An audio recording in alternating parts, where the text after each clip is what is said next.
which I might use actually to just briefly, until this comes up.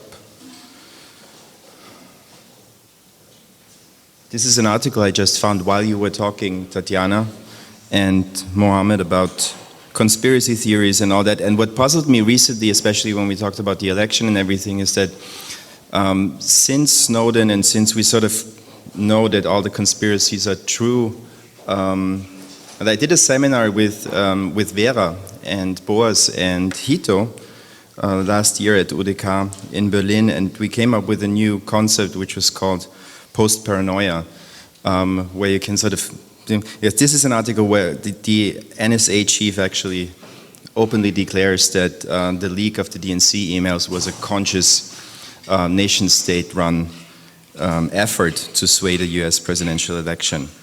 But this just very briefly. I'm going to start my talk in 1949 with this letter, which was written by a Chinese linguist and computer scientist called Yanwen Chao to Norbert Wiener, the father of cybernetics, in which he asks him if he knows the game of Go and suggests that it might be really interesting to let a computer try and play it because it's so much more complex than chess. Yanwen Chao is a very interesting figure also. I mean, I'm not going to talk about this today, but it's also part of my research, the role that China has played, not only today in the way that they play a huge economic role, a huge geopolitical role, and also a huge role in cyber warfare and stuff like this, but in the way that actually the whole media ecology that we live in today was developed. So, for example, Norbert Wiener had a lot of Chinese collaborators, which he took with him after his stay in the 1930s in Beijing, where he worked. And if you look at the way that Chinese natural philosophy, Taoism, is organized in a cyclical way and is all about feedback, you can find a lot of this kind of philosophy in the way that cybernetics talks about nature and technology and culture. He also was the translator of the Chinese version of Alice in Wonderland, which became such a huge success that it spawned a Chinese sequel called Alice's Adventures in China, because what's more weird than Wonderland? But as you know, just quite recently, this guy, who is not Yanwen Chao, but is Li Zidol, he's the great grandmaster of Go, lost against Google's AlphaGo software in a historic Go tournament, which marked sort of a turning point in the development of artificial intelligence. In Korea, that had a huge cultural impact. There were newspaper reports about sort of national sorrow, people getting drunk, and the Korean government pouring $1 billion into AI research as a reaction to that.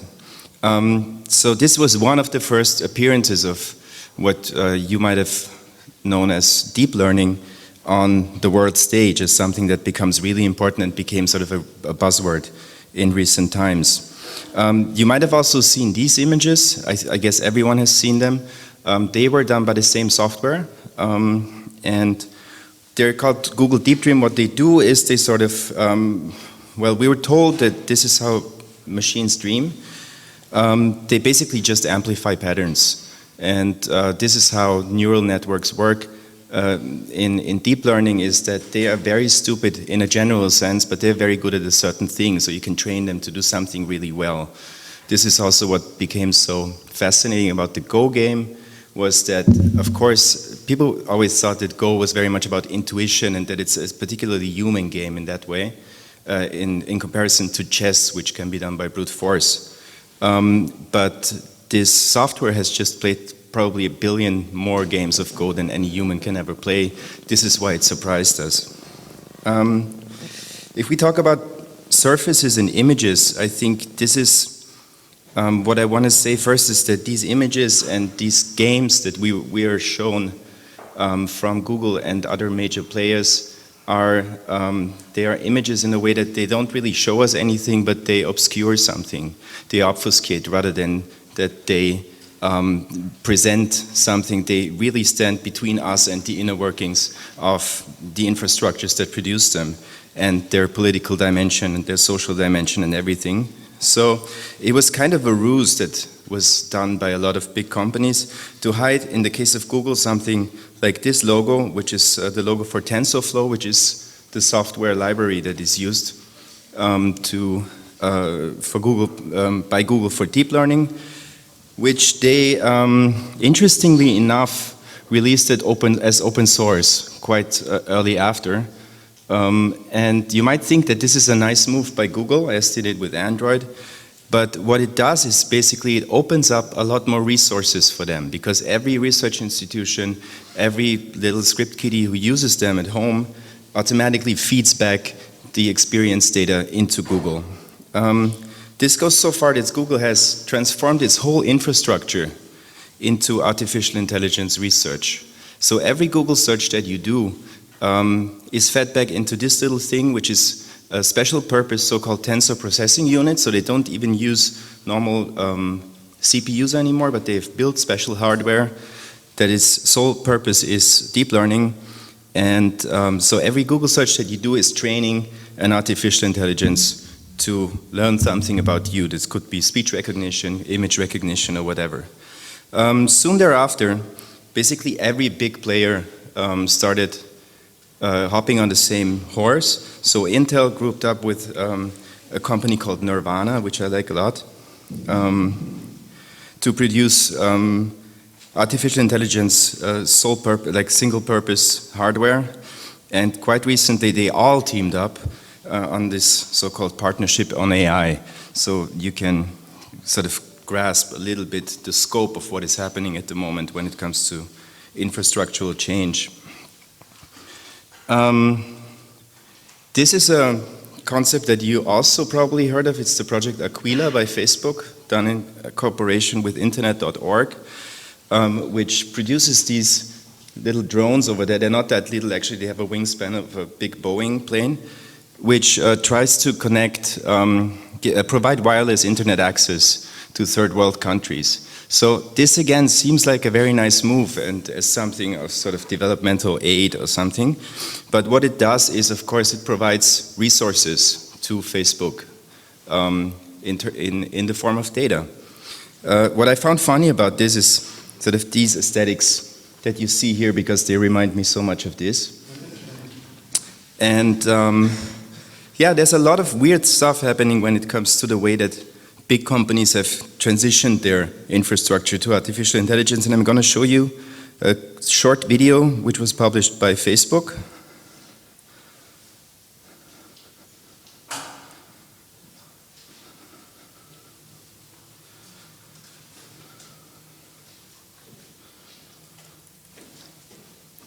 I need sound. Sorry, I need sound.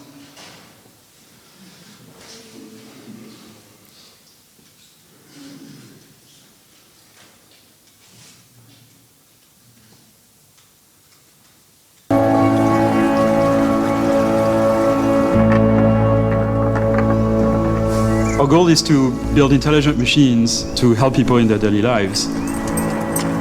What makes us intelligent is our ability to learn. And this is what we're trying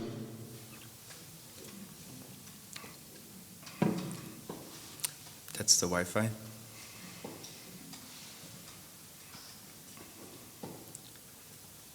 to reproduce in machines. And to some extent, we get inspiration from biology. What we can do with current technology is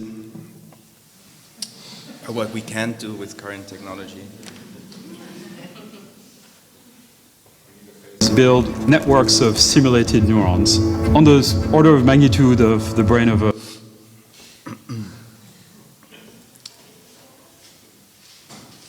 Try to pay attention a little bit to the voice, because I find it sounds a little bit like it's read by, you know, the Apple speech software.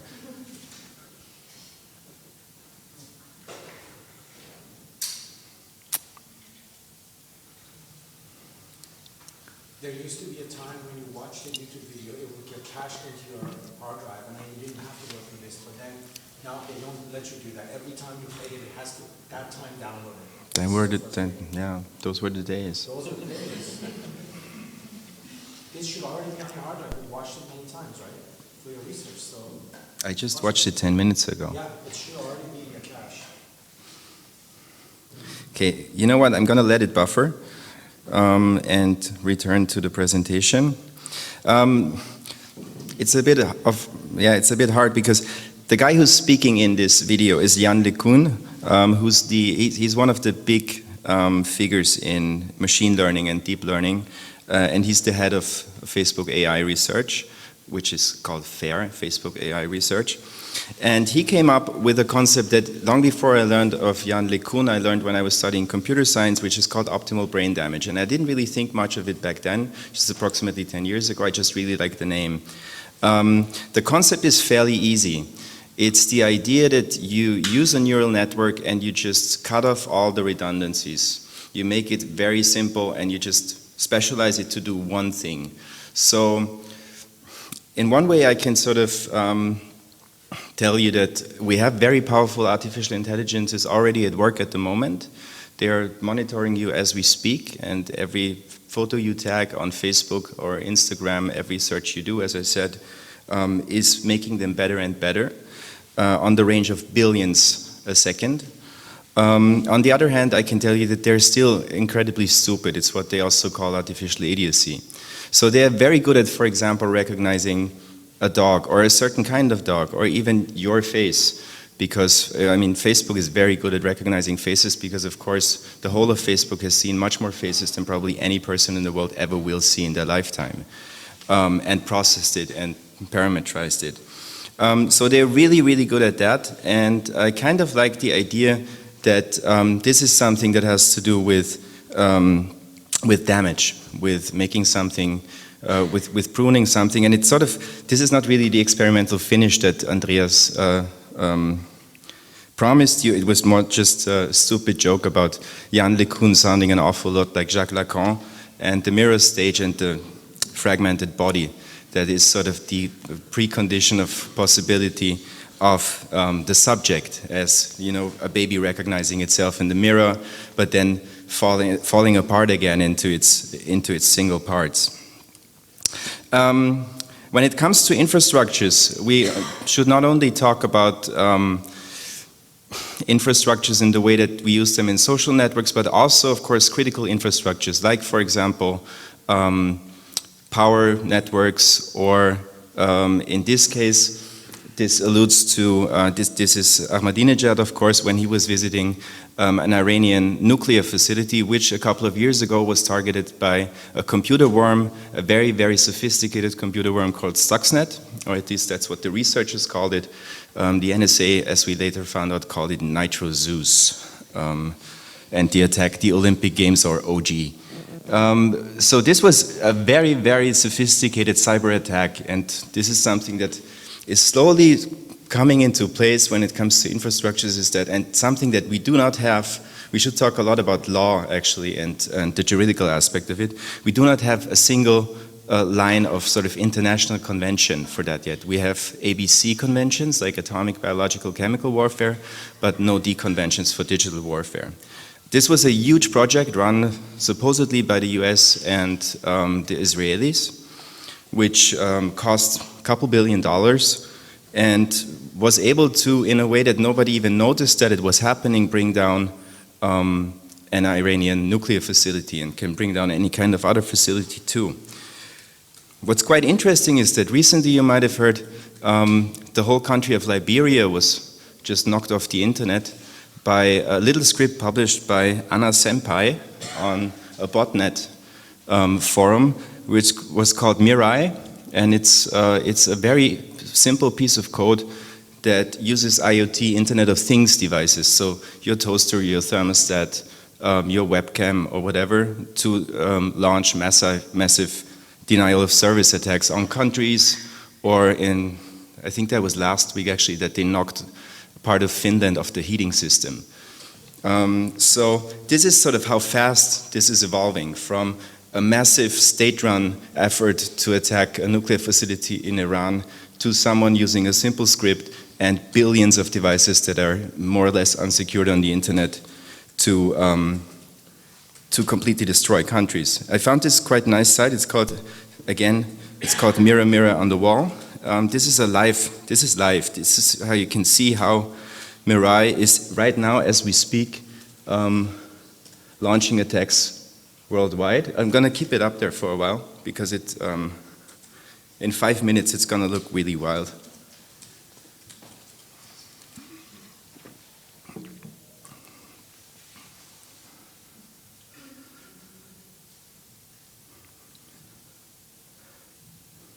Nothing in Denmark yet.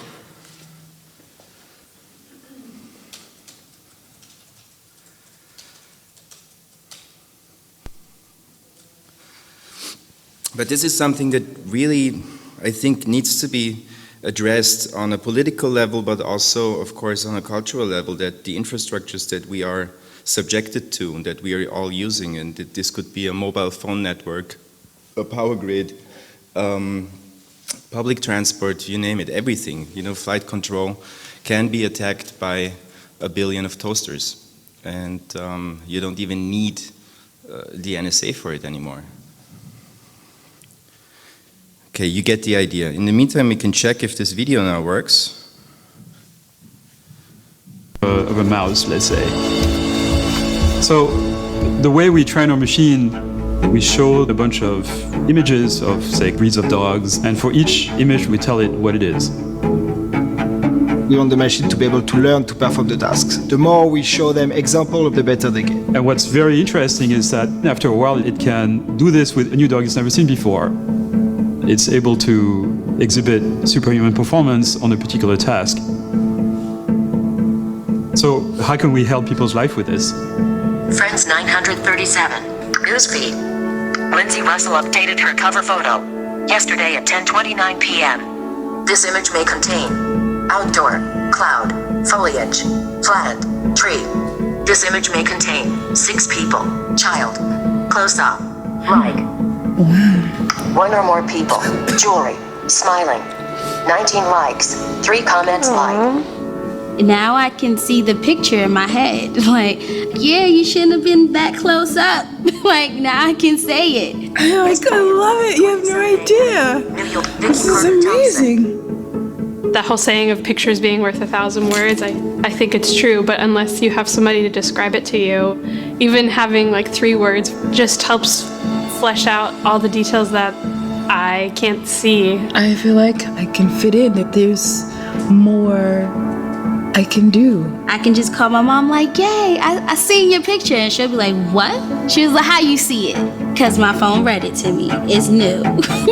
And I'm going to mess with my mother head so much.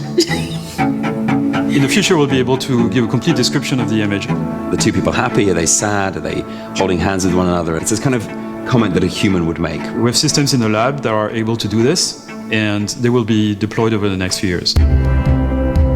Artificial intelligence systems are going to be an extension of our brains, the same way cars are an extension of our legs. They're not going to replace us, they're going to amplify everything we do, augmenting your memory, giving you instant knowledge, and they're going to allow us to concentrate on doing things that are properly human.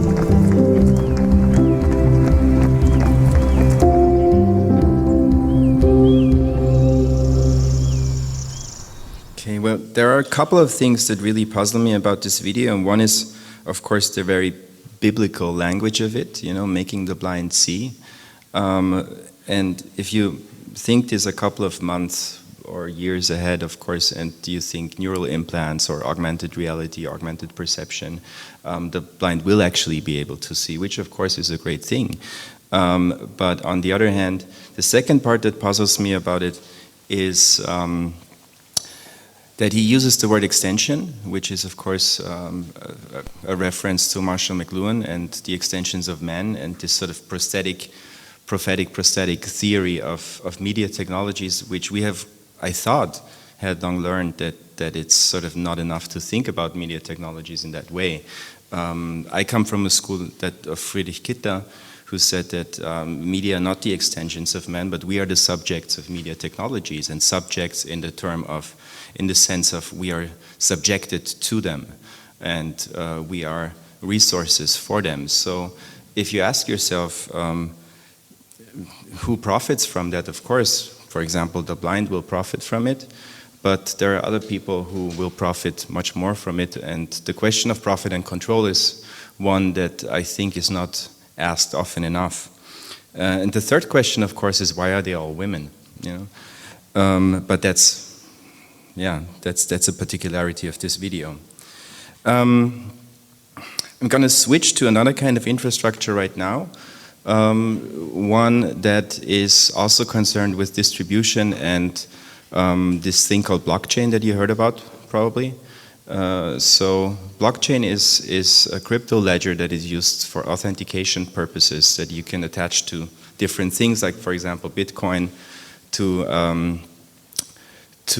make sure that transactions are being stored in it and that you can authenticate them in the right way. So some people, of course, figured out a way to attach it to other things like contracts or voting systems. And this is something that is also fairly new at the moment, but will be used in future elections, for example, when they figured out that default voting machines that run Windows 95 will probably not the best choice.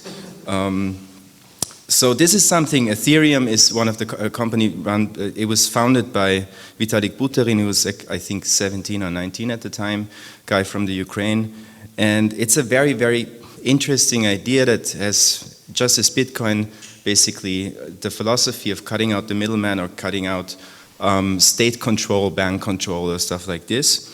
But as it turned out, it's a little bit more complicated than that, because it also instills, by giving algorithms this kind of agency and political agency and capitalist agency, it instills something that strikes me a little bit like reintroducing a philosophy that we know from Adam Smith and the invisible hand that sort of controls something. So the whole idea of an infrastructure as an ecosystem that is run by some pre-stabilized harmony, you know, that regulates itself once you leave it alone, is something that sounds really nice, but we have seen it fail in cybernetics. We have seen how it brings forth totalitarian states and economic systems.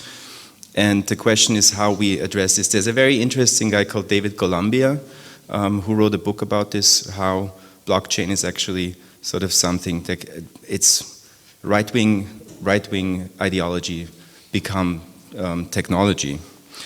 They turned it into something else. So you see the Ethereum logo is still there, and then you have this sort of esoteric looking thing around that. This is called the DAO, the Distributed Autonomous Organization, which was launched earlier this year and promised to basically replace every kind of government, bank, or whatever, you name it. I think 2 days after they were launched, they sort of fell victim to one of the largest cyber heists in history and lost $60 million in Bitcoin or whatever. And to sort of come back to China, of course, you see these trigrams here, and you might know them from the I Ching or also the flag of South Korea, to come back to the Go thing. And this goes back to a very early connection between China, but that's sort of that's the experimental finish right now. To a very early text where Leibniz found these trigrams in a letter that he got from a Jesuit priest from Beijing in the late 17th century, and discovered that his idea of writing numbers by zeros and ones corresponds quite totally with them. So there's a lot of Taoism in our media technologies. The NSA also picked up on it. They called it the Tao, but that was tailored access operations. And that was my input, and I think we have more time for discussion now. Thank you.